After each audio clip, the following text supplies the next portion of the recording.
Self cooking ಬಂದರೆ ಎಷ್ಟು help ಮಾಡಿದೆ ಗೊತ್ತಾ ನಿಮ್ಮ ಡೇಟ್ಗೆ. Day 17 of Goa shoot series. ಇವತ್ತು ಮಾರ್ನಿಂಗ್ಗೆ ಕಾರ್ಡಿಯೋ ಮುಗಿಸ್ಕೊಂಡು ಅಲ್ಲೇ ಗೋಮಾತಾಗ ನಮಸ್ಕಾರ ಮಾಡಿಕೊಂಡು ಮನೆಗೆ ಬಂದು ಫ್ರೆಶ್ ಅಪ್ ಎಲ್ಲ ಆಗ್ಬಿಟ್ಟು ಇವತ್ತು ಫ್ರೆಂಡ್ ಪಿ ಜಿಗೆ ಹೋಗೋಣ ಅಂತ. ಬಿಕಾಸ್ ಅವನೊಂದು ಸಾಂಗ್ ಶೂಟ್ ಮಾಡಿದ, ಸೊ ಅದು ನೋಡೋಕೆ ಹೋಗ್ಬೇಕಾಯ್ತು. ಅದಕ್ಕೆ ಇಬ್ಬರು ಅರ್ಧ ಪ್ರೋಟೀನ್ ಶೇಕ್ ಹಾಕೊಂಡು ಮನೆ ಬಿಟ್ಟು ಡೈರೆಕ್ಟ್ ರೀಚ್ ಆದ್ವಿ ಅವನ ಹತ್ರ.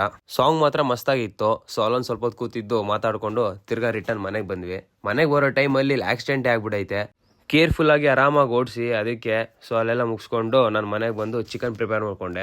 ಸೆಲ್ಫ್ ಕುಕಿಂಗ್ ಏನಕ್ಕೆ ಇಂಪಾರ್ಟೆಂಟ್ ಅಂತ ಹೇಳ್ತೀನಿ ಕೇಳಿಸ್ಕೊಳ್ಳಿ. ನಂದು ಎಕ್ಸ್ಪೀರಿಯನ್ಸ್ ಮಾಡಿದ್ದೀನಿ. ನನಗೆ ಯಾವಾಗ ನಾನು ಕುಕ್ ಮಾಡಕ್ಕೆ ಬರ್ತಿರಲಿಲ್ಲ, ಅವಾಗ ಅಮ್ಮ ಕೊಡ್ತಾ ಇದೆ ಚಿಕನ್ ಕುಕ್ ಮಾಡು ಅಂತ. ಅವಾಗ ನಾನು ಆಯಿಲ್ ಹಾಕ್ಸ್ಕೊಂತಿರಲ್ಲ, ತುಪ್ಪ ಹಾಕ್ಸ್ಕೊಂತಿದ್ದೆ. ಮತ್ತು ತುಪ್ಪ ಕಮ್ಮಿ ಹಾಕು ಅಂದರೆ 50 ಗ್ರಾಮ್ಸ್ ತುಪ್ಪ ಹಾಕಿಟ್ಟಿರೋರು ಅದರಲ್ಲಿ.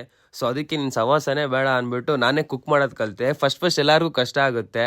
ಯೂಟ್ಯೂಬ್ ಇದೆಯಲ್ಲ, ಲೈಕ್ ಅದರಿಂದ ಕಲಿತು ಇವಾಗ ಏನೋ ಪ್ರಾಪರಾಗಿ ಮಾಡಲ್ಲ, ಬಟ್ ಏನೋ ಮಾಡ್ಕೊತೀನಿ.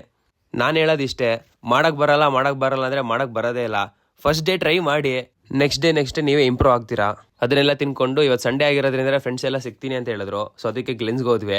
ನನ್ನ ಫ್ರೆಂಡು ನಾನು ತಿಂತೀನಿ ಅಂತ ಪ್ಯಾನ್ ಕೇಕ್ ಆರ್ಡರ್ ಮಾಡಿದ್ದ, ಬಟ್ ನಾನು ತಿನ್ನಲಿಲ್ಲ. ಮಾತಾಡ್ಕೊಂಡೆಲ್ಲ ಬರೋಷ್ಟರಲ್ಲಿ ಸ್ವಲ್ಪ ಲೇಟ್ ಆಯಿತು. ಆಮೇಲೆ ನಮ್ಮ ಬಾಡಿ ಗಾರ್ಡ್ ನನ್ನ ಹಿಂದೆನೇ ಬರ್ತಾ ಇದ್ದ. ಸೊ ಅದನ್ನೆಲ್ಲ ಮುಗಿಸ್ಕೊಂಡು ಮನೆಗೆ ಬಂದು ನಾನು ಮೀಲ್ ತಿಂದೆ. ಸರಿ, ಸಿಗುವ ನಾಳೆ. ಬೋಯ್